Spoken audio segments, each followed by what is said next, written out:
Hello, everybody. Welcome to what would be possibly the maddest cow daily. Well, at least so far. Some of these videos, clips, and just general bits of content that we've pulled together in the last 48 hours, which is, I wouldn't even say arguably, is the maddest 48 hours I can think of in British politics. That, at least in my lifetime, that I can think of, and God knows there's some 48-hour periods which can rival that. What an absolute just a clown car, isn't it? I mean, we didn't record yesterday, right? And it would have probably been a good idea for views and all that shit. But we said when we started doing this, and we said we'd commit to doing this properly, that we wouldn't put shit out. And it literally would have just been like hanging out on the stream going, no idea. Do you know? Haven't got a clue. What are they doing? But what we're going to do is we're going to go through some kind of timeline of the last 48 hours and try and pull a lot of this shit together, because this is crazy, but I'm loving it. Also, before we do, if you'd like to comment, rate, and subscribe, we're doing canny, and quite ironically, as we can see here, oh man, the StreamYard. There we go. We were quite close to the Boris podcast in the charts a few days ago. Obviously, Westminster are there, and Week in Westminster. And with your support, we can continue to do that. And the new target is the Boris podcast. Fuck the CIA, we're on this now. Also, let me know you're about and all that. It'd be good to see who's in. And yeah, man, I'm really, just seriously though, can you get your head around this? We've tried for you anyway. We've tried. So if you would like to support the podcast, you can go to patreon.com/cowdaily. That's patreon.com/cowdaily. Also, there's a link in the description for PayPal if you'd like to make a one-off donation to our work. Cheers, dudes. Also, if you're watching this anywhere other than YouTube, please go to youtube.com/cowdaily. That's youtube.com/cowdaily.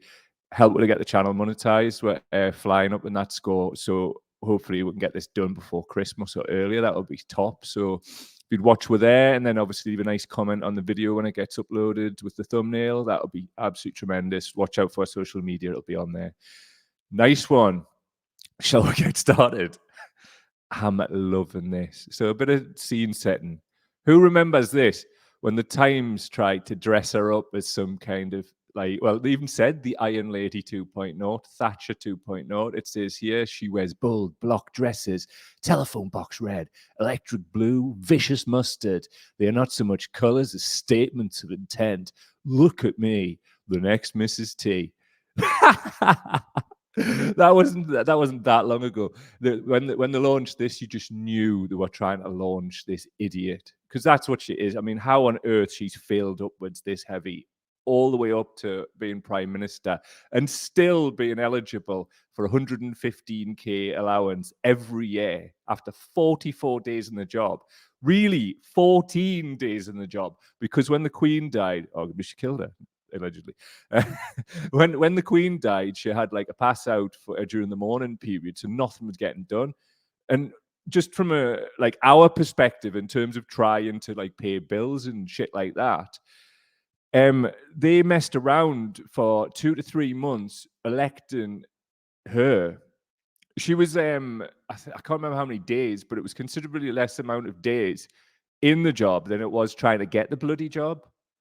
Absolutely unbelievable. And what's happened since then has just been absolutely brilliant. Brilliant. There's nothing better. Well, there's still nothing better than watching the Tories absolutely fall apart. They have ruined this country, ruined it, aided and abetted by others, and we'll come to them right at the end. But this is beautiful, because they've traded on this air of competency, and quite often they do that by putting people with plummy accent in positions where they just fail upwards, but they'll toe the party line.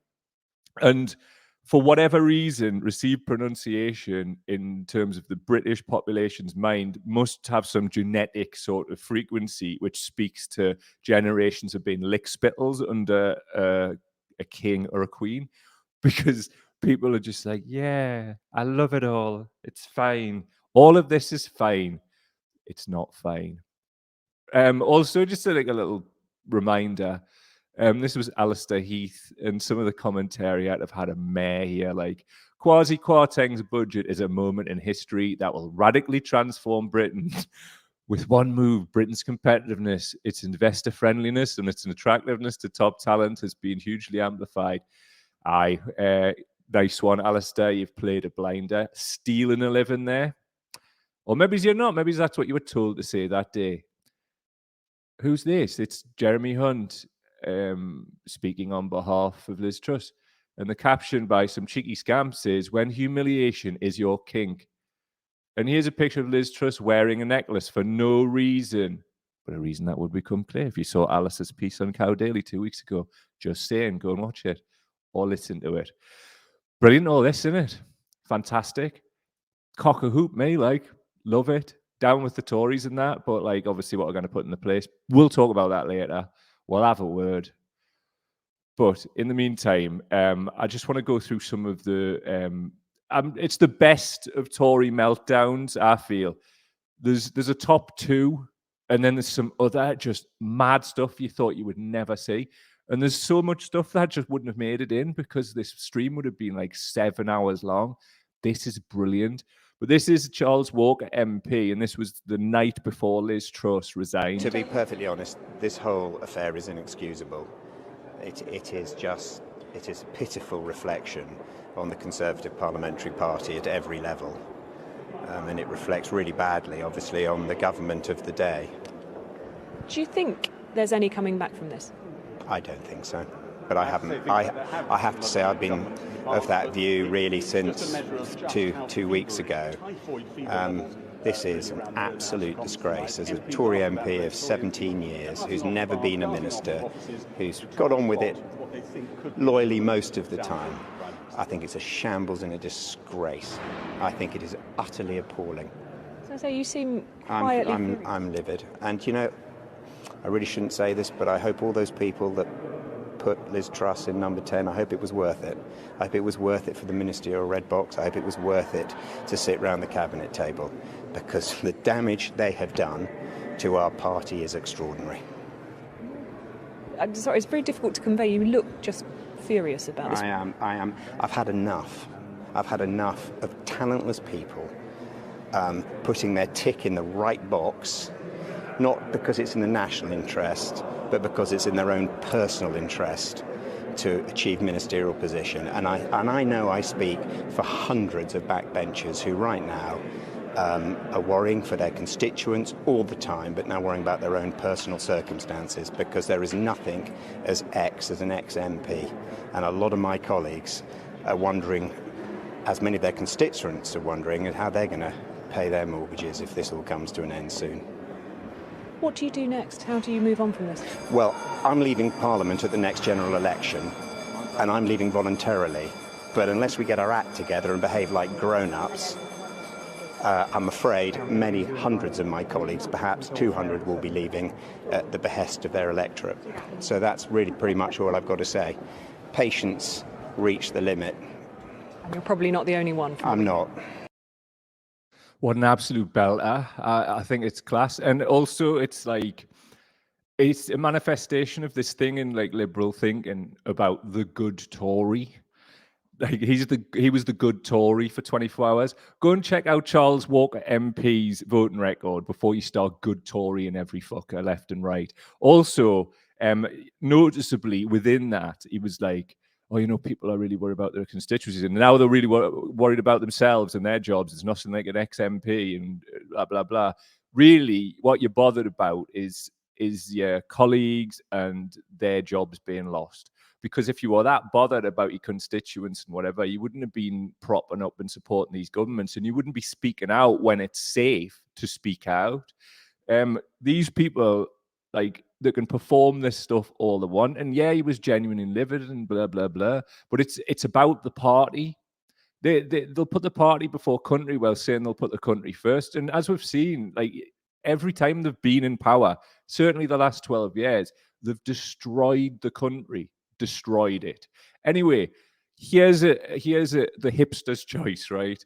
The overlooked one, the one that didn't go viral. But this is Tobias Ellwood on Google Channel Talk TV, and this is beautiful. I'm being inundated by messages. Elwood showing his disdain for party members. What a surprise, and showing it's all about being in power, not the good of the... ridiculous. Well, let me just finish. Tobias, let me just finish. This is what your members are saying. Listening to Elwood, he seems more interested in winning the next election, not putting the country right. Typical self-interest. And this one says, I am here sitting with my jaw on the floor. I cannot believe the arrogance of the man. How dare he thinks he knows better than us. These are your members. You are alienating your own voters.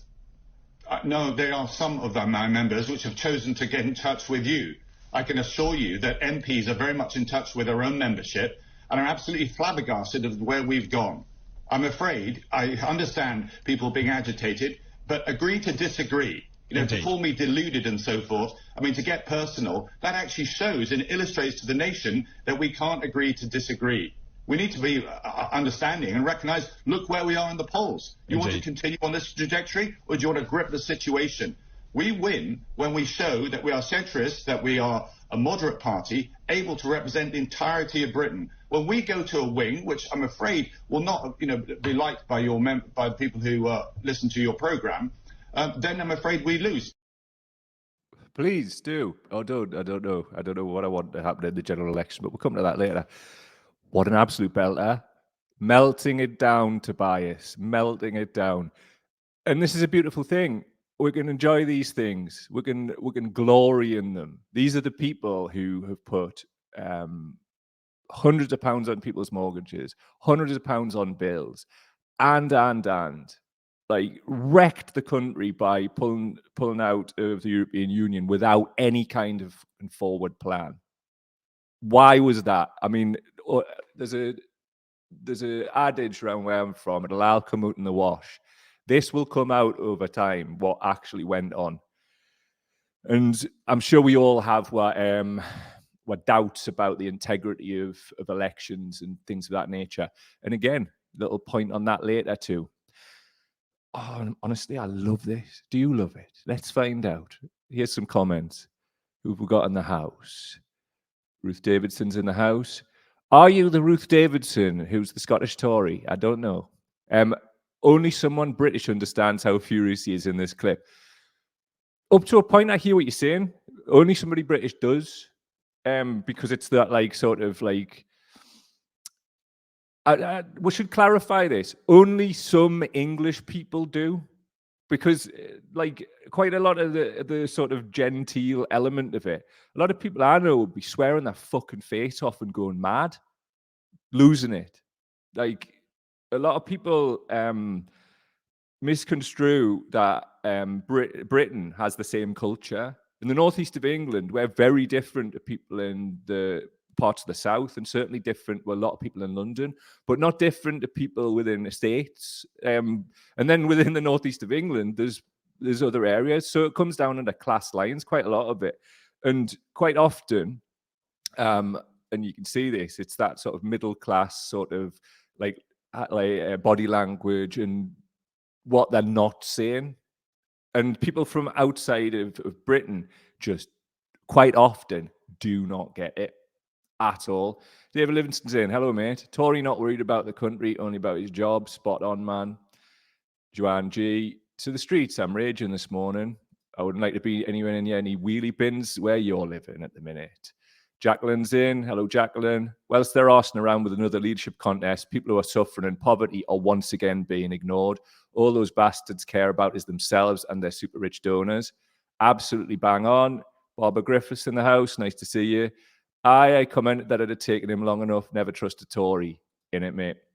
Ruth Davidson can confirm, not the Scottish Tory. Nice one. It would have been a bit of a mad, wild old trip conducive for the last 48 hours if she'd tuned into this. Robert Grady's in the house. What's he saying? I'm Welsh and European. Spot on, pal.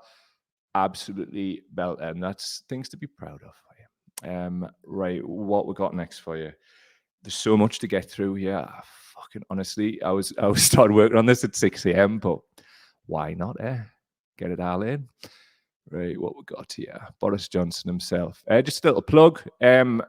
I decided the day before this kicked off, because I could smell it in the wind, to put together this podcast, which you can find on all platforms. If you watch it on YouTube, that will be utterly tremendous and it'll help with the watch hours.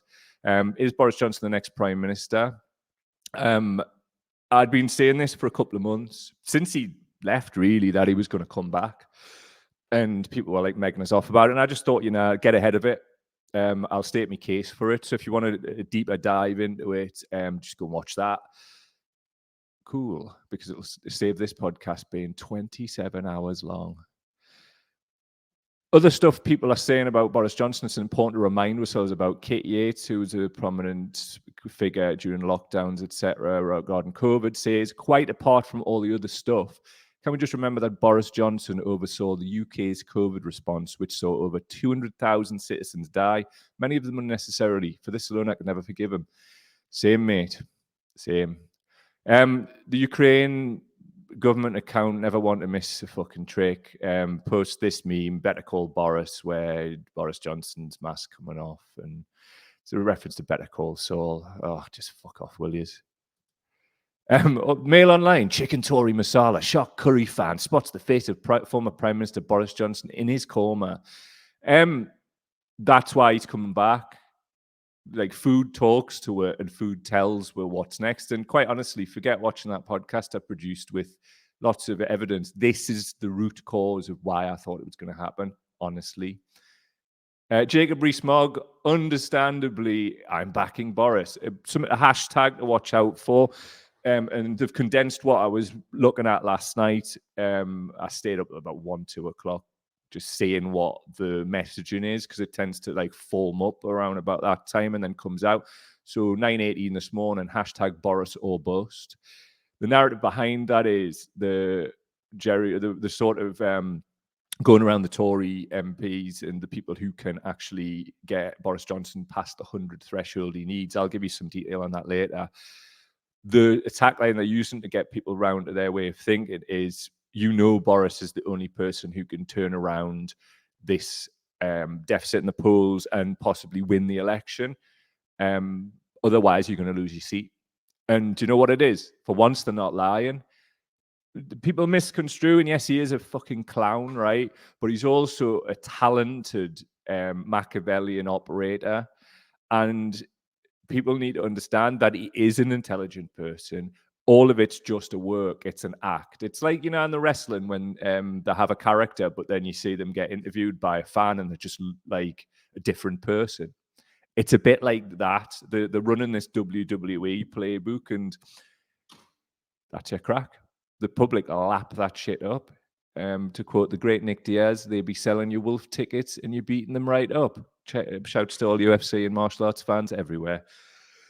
So there you go. Hashtag Boris or bust. We'll be seeing that. You'll be no stranger to that. Memes flying around. Everyone who hates Tories, and then Tories fighting. The top and bottom of it is, we love this, man. It's just like, let's glory in the schadenfreude of watching them implode. But also, don't get it twisted. They will do any kind of outrage they possibly can to meet their agenda. So they will do that. I mean, they've gaslighted the population for years. They've got their talk TVs and the GB Newses and whatever behind Johnson's faction. And those are like powerful things to call upon. It's calling upon, like, if you don't get them back in, then Brexit's stuffed. And they've already started with this whole, like, the sort of Dan Wootons from GB News of this world and Darren Grimes is an Alan, really. It's a Remainer plot. It's a lefty plot. It's all those kind of like dog whistle things that get their base riled up and see it as a threat to the thing that they're part of, which is somehow anti-establishment. When Boris Johnson himself is about 3 shags away from the Queen. Oh, well, the King now. No, legit, look into it. He's related to, like, I think it was Charles I. He did that Who Do You Think You Are program, and he's blue-blooded as hell, man. His real name's Alexander de Pfeffel, blah, blah, blah, blah, blah, blah. But people just want this Boris thing and just calling him Boris. His name's Johnson, same as everybody else, like that black square. So here we are. Crazy, yeah. Lush, but crazy. Other things that have come up, just things that like are just beautiful curios that will hopefully stand the test of time.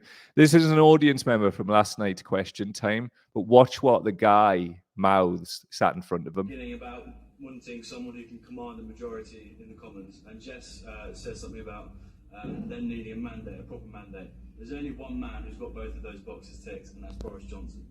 I think it's time for him to come back. Bollocks. It's another one of those very English sort of curio things that we're talking about, isn't it? Obviously, as well, people stand up and vocally wanting Boris Johnson back, which is no surprise, really, because he's the kind of figurehead of a really dodgy and toxic faction that has really been instrumental in ruining the country. Also, what was so pop up there was the panel, right, on question time, and I'll be showing another clip from Camilla Cavendish later. But there's your Jess Phillips. Remember Jess Phillips? Like, she's trying to like paint herself into something that she's not, but a bit more on that in a bit. But the panel there, right, you couldn't get a Rizzler paper between their views. We've got Tory journalist, Boris Johnson's actual sister. They've got a bloody season ticket for the telly at the minute. The fees they're picking up. Tony Danker from the CBI, Tory. Graham Stewart, Conservatives, Tory. Jess Phillips, right-wing Tory, masquerading as Labour. Geek good friends with Jacob Rees-Mogg. William was his dad. That's how old I am. Here's your Jess Phillips here. See that big smile there? She didn't realise she was on camera during the during the election where Labour got absolutely destroyed, and she was laughing and loving it and enjoying it and thinking it was great and fantastic. And then the cameras come on and she's like, oh yeah, you know, like really sort of devastated. And that's who you're dealing with, man. She's duplicitous like the rest of them. And I cannot be doing with this revisionism of Labour figures because people are scared and they've got no other options. And it's like, oh, guess we'll vote Labour then. If you want to know more about them, there's an absolute raft of content that was produced on why the Labour Party is not the answer. But there's not time for it in this particular part, but we'll touch on a bit at the back end of the show. So what else do we have? Stanley Johnson, his actual dad. We've seen his actual sister. Here's his father. Stanley, and see what he makes of it. Yeah, and, you know, there's no doubt politics in this country is a complete and utter farce right now. Do you know why it's a complete and utter farce, mate? Because you're inviting his bloody family on. Who are you going to invite on next? King Charles I. You're going to dig him up and get in, like, or do a Ouija board just to see what another one of his family members thinks. You're going to start running out the ones that are alive, man. What the fuck is his fucking sister and his father getting up on here? What, are they going to just advocate for anybody else? Are they? I mean, I know Rachel Johnson said things in the past, but why? Like, no, you're just not even trying to hide the bias anymore. Look at the state of that panel on question time last night. We say this all the time, and it comes back to Noam Chomsky's acceptable like range of opinion. Within that, it'll be lively and whatever, but it'll keep the status quo. And regular, normal people like ourselves, others, will just be well outside of that. And it's a club that nobody's invited to. Apart from like maybe once in a while, you'll get like Darren McGarvey on or something like that, and he'll say some cool shit, and Piers Morgan will slag him off, and then that's not him invited for another 6 months, a year, sorry. So Stanley Johnson, Jesus God. This from question time last night as well, and it's something to be abundantly aware of, right? But before I play that video, I'm going to take your comments because I bet you there's some belters. Right, so Ryan Bate is saying, bit late to the party, but we all reckon Boris has got this in the bag. Like, I think it'll happen, But at the same time, I think it'll go down to the wire, and I'll do a bit of a breakdown of how it works and how the leadership election works in a bit. Ruth Davidson saying, how long is the committee even expected to last? So he'll be away from running the country for days at a time. Well, this is it. Maybe she should get on your namesake and ask her. Jacqueline Hemmons is saying, if I was a conspiracy theorist, I'd say there'd been a concentrated effort by Johnson's cronies to get him back into power even before he resigned.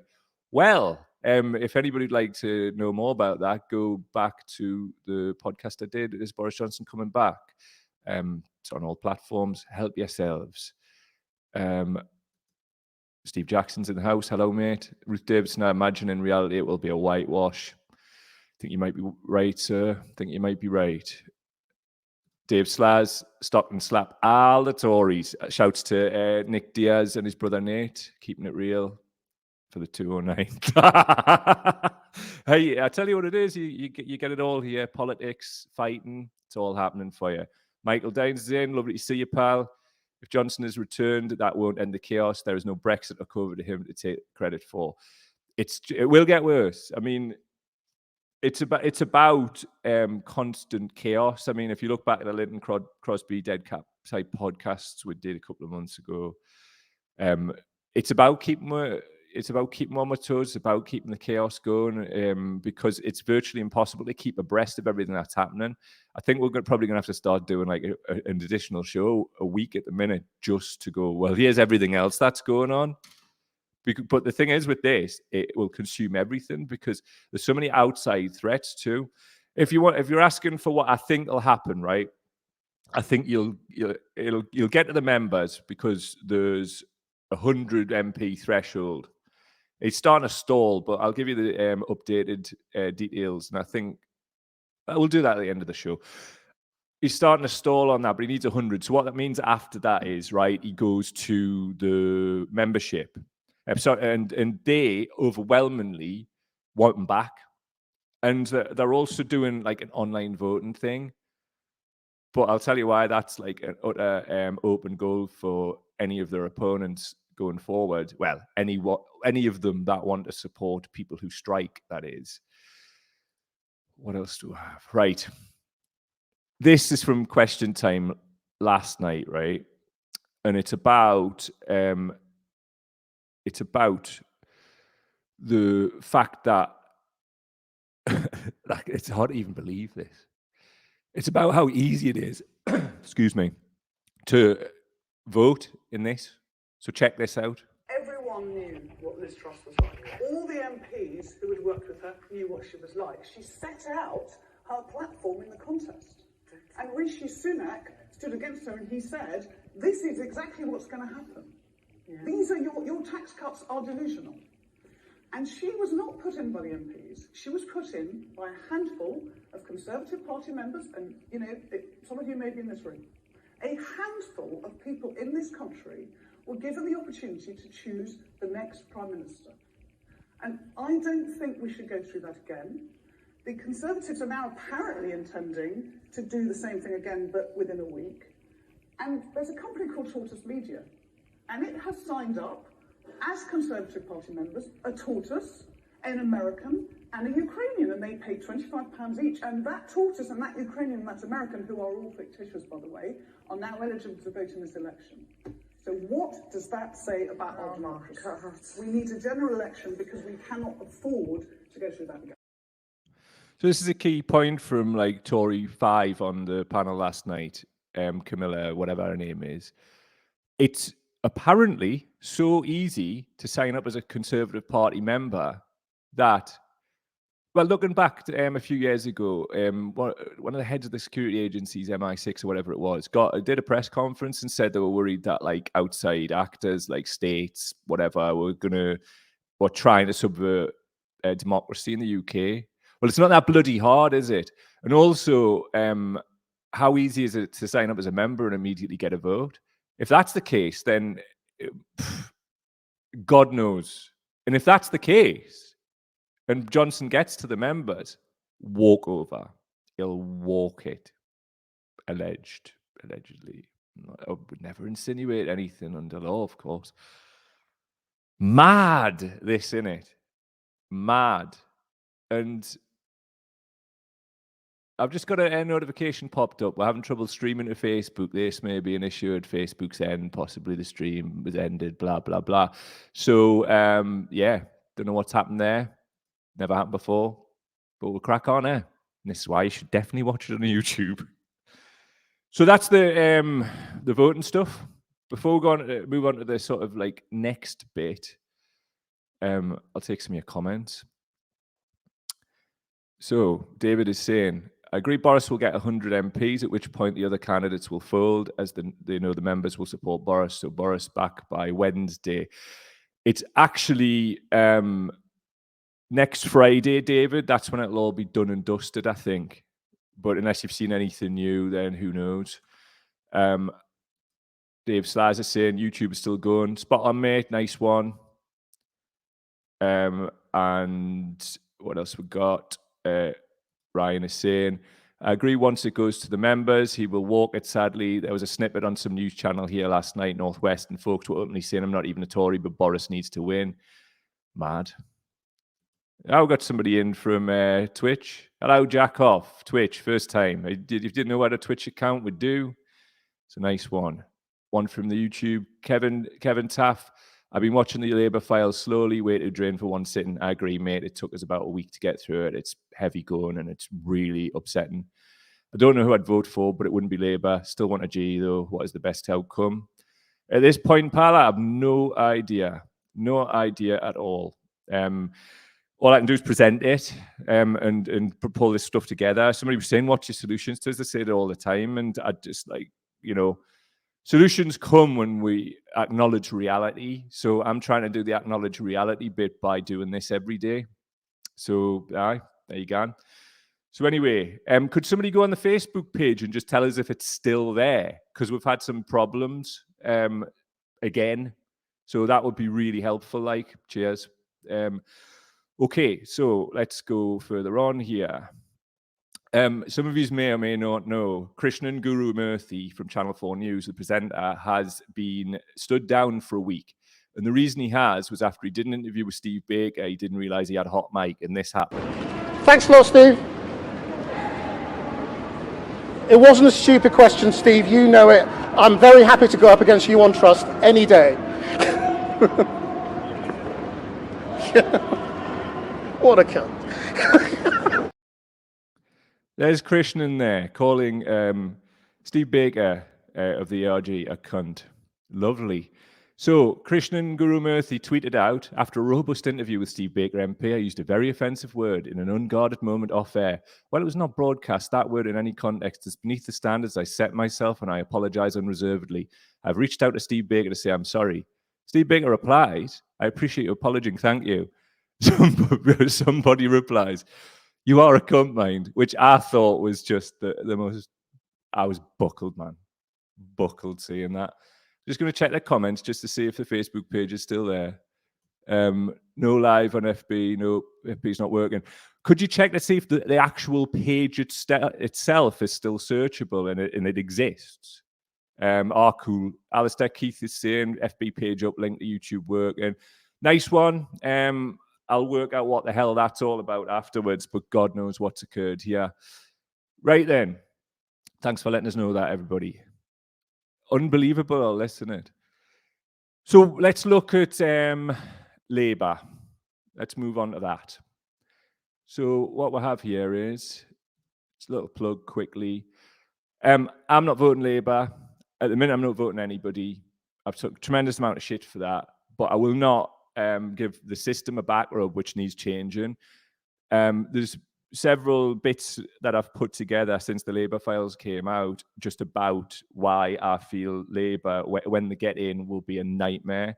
If you want to check out more, I did one called Labour and NHS Privatisation a few days ago.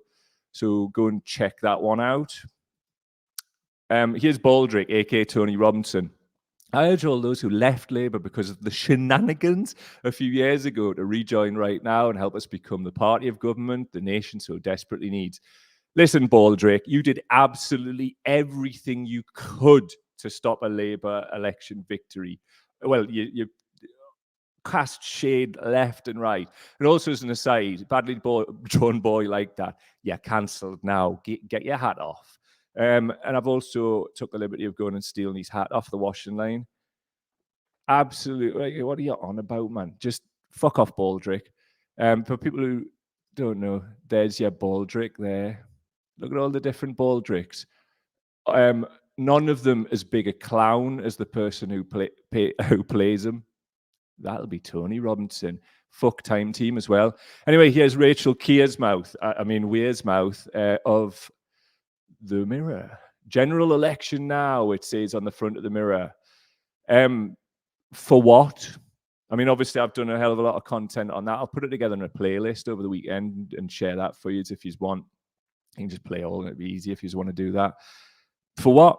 You tell me what the solution is, please. Please. Here's a meme which illustrates it. This is Clement Attlee, who basically after the war brought in the NHS. And it says at the top, if he was here now. Yes, I did promise to build a national health service, but the war increased borrowing and we need fiscal responsibility. Why am I saying this, right? Here's Keir Starmer at the TUC conference just the other day. Talk about economic stability. I want to be frank. The damage the Tories have done to our finances and our public services mean things are going to be really tough now and during my Labour government. We cannot take any risks with the public finances. We have to restore economic stability, be the party of sound money. You've all seen the damage that can be done from fiscal irresponsibility. When you lose control of the economy, as the Tories have done, you lose the ability to do anything. And working people pay the price. So he's saying there, and it's like I did a bit the other day on Labour getting their excuses in early. Here's some further excuses. They're not going to do anything. It's status quo time, and they're going to use all of those blame lines and all of those things that Clement Attlee could have said after the war, like because the situation, fiscally at least, is relatively similar.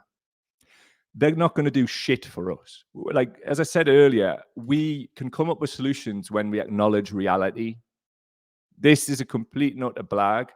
The thing is, just as an aside with Boris Johnson, the Labour Party know that he's the only person who can possibly turn this around because of just the character that he is. And he is a talented Machiavellian politician. It's important to not just have him framed up as a total clown. So here we go. It'll be really interesting what comes next, won't it? Things I want to remind people of as well. Labour to win, who's basically the right-wing version of Momentum within the Labour Party. Why the Labour Party is a right-wing, I don't know. They deleted this, though. And this was, I can't remember his actual, I think he's on the NEC anyway, or possibly an MP. The job isn't finished yet. We need to follow through and shut the door on the hard left where it can never be open again. Look, anything to the right of Genghis Khan at the minute appears to be called hard left. The Labour Party use the same attack lines as the Tories, the lefties, blah, fucking blah. It's ridiculous, ridiculous. But they deleted that. So let's never forget what they're saying. Other things which I'm probably going to get into a bit of bother about, right? You'll have people like Owen Jones, right? This guy.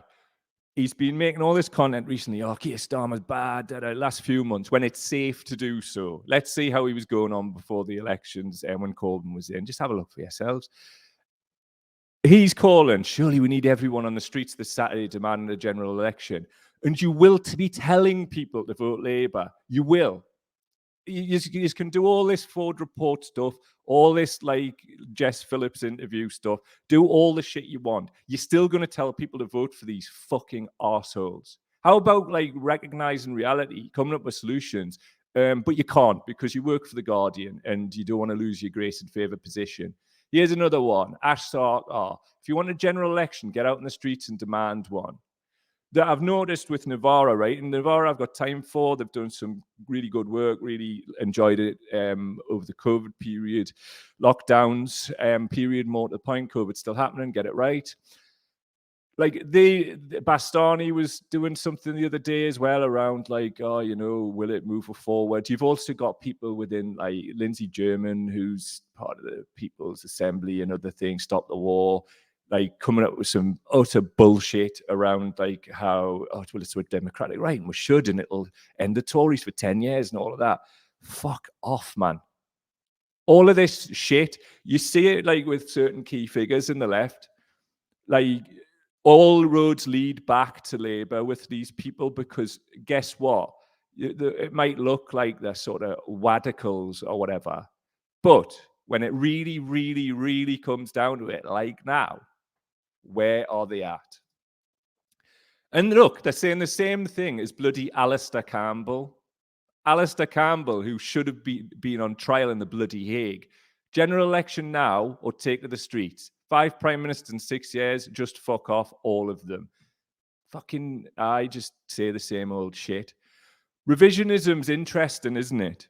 Revisionism, like going back to the Blair period, is terrible at the minute. So I've pulled this clip out from 2005. People talk about how things were better and all this. And in a lot of ways, they were, because they acknowledged the Tories have made things far worse over the last 12 years. But it wasn't this whole sort of Shangri-La that people were talking about. Here's Blair getting grilled by the Question Time audience in 2005 about waiting times in the NHS. Yes, you're actually putting forward targets on practically everything for timescales. I can't get an appointment with my local GP unless it's made within 48 hours. I can't make it 3 days or 4 days hence. I was told that's because they can meet their target that everybody gets it within 48 hours. Why? Well, I'm absolutely astonished at that. I mean, look, come on, let's be sensible about this. I don't know about this individual case, obviously, but I would be absolutely astonished if you're saying to your GP, I don't need to see you for 4 days, and he's insisting he sees you in 2. The reason... The doctor is asking you to come back in a week. You can't make the appointment in a week because you're only allowed to make it 48 hours beforehand. This is my son's appointment last week. You have to sit on the phone for 3 hours in the morning trying to get an appointment because you're not allowed to ask for the appointment before that, because by making it 48 hours beforehand, they're meeting the government target. Is this news to you? I have to say, hold on. That is news to me, that doctors are insisting that you have to come within the 48 hours. Get a doctor's appointment is to turn up outside the appointment at 8 o'clock in the morning waiting for The whole purpose of this was that people used not to be able, to get an appointment with the GP within the 48 hours. Now, obviously, it shouldn't work in that way, because that would be absurd. You can't get it at all unless it is within the 48 hours. Well, anybody else have this experience? 20 what? 24 hours at my GP. Just explain it to the Prime Minister. If I ring up and ask, say, on the Monday for an appointment on the Wednesday, no, you have to ring back Wednesday morning. That's right. Well, but there's quite a lot of people have said this. I understand that, but surely they're not saying to you that you have to have it quicker than you wanted. Yes, you are. Well, no, they're saying you can't make the appointment until you're within the time frame that allows it to be 48 hours. Well, but I mean, all I can say is... So you can't make it today, you come back and make it on Wednesday. Even if the doctor asked you to come back a week later. So there you go. I remember that era. And I mean, I only speak for the northeast of England. I remember how hard it was to get doctor's appointments. Turns out it was all a bit of a fiddled old system. And Blair's claiming there, and I don't know either way, I don't know about this and whatever. But yeah, politicians, can you trust them? Anyway, I think that's about it, really. I mean, geez, man. Brilliant, though, isn't it? Interesting. But what we shouldn't be forgetting here, right, is that there's no answers. There's no answers which are commensurate with the needs of like the millions of people living in poverty and the 10 million more, according to Martin Lewis, that's been dragged in this autumn. And I mean, that may be an underestimate.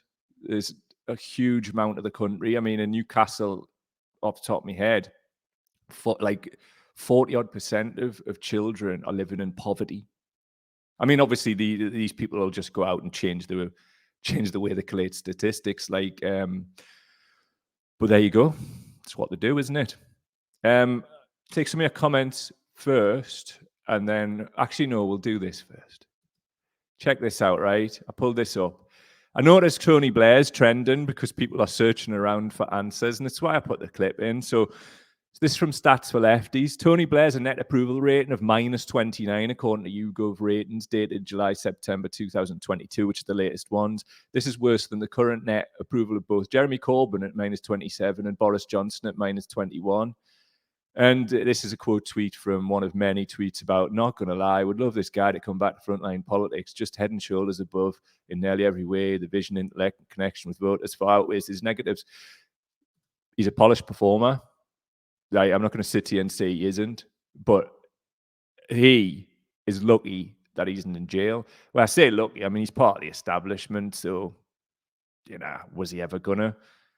Alistair Campbell, he's like absolute shitbag sidekick. Currently, right, does a podcast, and it's to this acceptable range of lively opinion shit, the Chomsky thing. Him and Rory Stewart, check his voting record, by the way, have the #1 podcast, all categories in Britain. And I'm sure it is all lively and whatever, but it's the status quo talk.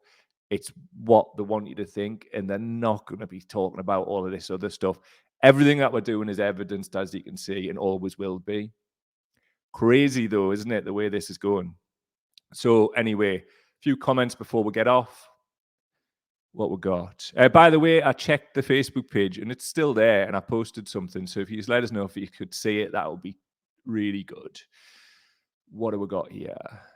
Joanne, going green for the sake of some going somewhere. I thought about it, and then basically in the last week, which has probably got missed, the Scottish Greens, they passed a motion to have a conscious uncoupling, like between them and the English Green Party. The correct terminology was something, they had some like formalized agreement, which they've paused, I don't know, whatever it was. They've done that because of the trans rights issues. I haven't got time to talk about that today, but have a look further into it. Stephen Jackson is saying, Green Party have UBI, proportional representation, and a reduced working week. Can't confirm if they support the 4-day working week, but their policies do seem to offer a sense of change. Shame they only have one MP. I understand to do. Under proportional representation, they would have that, but let's have it right. If Labour do get a working majority, do you honestly think, after they've won a first past the post election, after Keir Starmer has said the day after the Labour Party conference passed the proportional representation vote, that Labour are going to do that? The only way I could see that happening is if Lib Dems, Greens, like put it as part of a coalition agreement. But we've seen with the Lib Dems, they can't be trusted either. They negotiated, well, I say negotiated, got walked over by Cameron's Tories and coalition.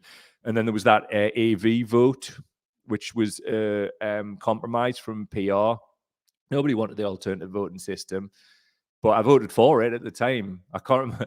I don't think there was a big turnout though. And you know what will happen? The commentariat will just come out and be like, "We've already tried the vote. Why do we want to change it?" And Starmer said after the Labour Party conference cleared this, no, we're not doing it. And there's like from the conference before, there's lots of key policies that he turned around and says, "No, we're not doing it." So it's not going to happen, is it? The Labour Party may get in. If they fight the election against Boris Johnson, which I think they might, unlikely to win unless they get rid of Starmer and bring Blair back, which is not beyond the realms of possibility, really, is it? Because anything can happen these days, as we've seen. So that's about all we've got time for. Massive show, and it's been a lot to cover, but obviously I wanted to wait and not record yesterday, not put shit out, because it would have just been a hangout, really, which, you know, we'll do from time to time as well, but mad stuff occurs, mad stuff is going on. Before we go, though, please do sign up to the Cow Daily mailing list. Link is in the description. If we do end up losing Facebook pages and things or whatever, because, look, we're putting spicy stuff out, aren't we? So let's have it right. We know we've been targeted in the past, don't we? Mailing list is where you'll always find we. Well, I say always, they can get rid of them too. But for the meantime, sign up to the Cow Daily mailing list. Literally put your email address in, press return. That's you golden. And that's the emergency bat signal. please go to patreon.com/cowdaily. That's patreon.com/cowdaily. There you can make a regular contribution to our work. Also, link in the description for PayPal, where you can make a one-off contribution, which we always appreciated. Really does bloody help keep the lights on, quite literally. So lovely. Thanks for being here, everybody. Just really love being here with us, like on the daily. I hope you have a great weekend and keep your notification bells on and stuff, because if anything mental happens, we may well go live. So before we do go, though, very last thing, let's have a look at... Oh, where's it gone? No, it hasn't. Right, I looked at the Guido Fawkes parliamentary thing earlier, and they're doing a tracker which tells you who's in the lead in terms of MP backers. So they've got a spreadsheet there. You can go and see it for yourself if you wish. So I've just refreshed that page. Let's see what it is they're saying. Ben Wallace has pulled out. Ben Wallace has pulled out. What else we got? Leadership race. Your country needs you. They seem to have moved, sadly, the actual thing. So anyway, for the purpose of being able to move on, it was 48 each, I believe. I think it was neck and neck, Rishi Sunak and Boris Johnson. So it'll be interesting to see who gets the 100 threshold and who gets to go forward to a member's vote. See you on Monday, if not before, good people. Much love to all, as ever. Love yous. Bye-bye.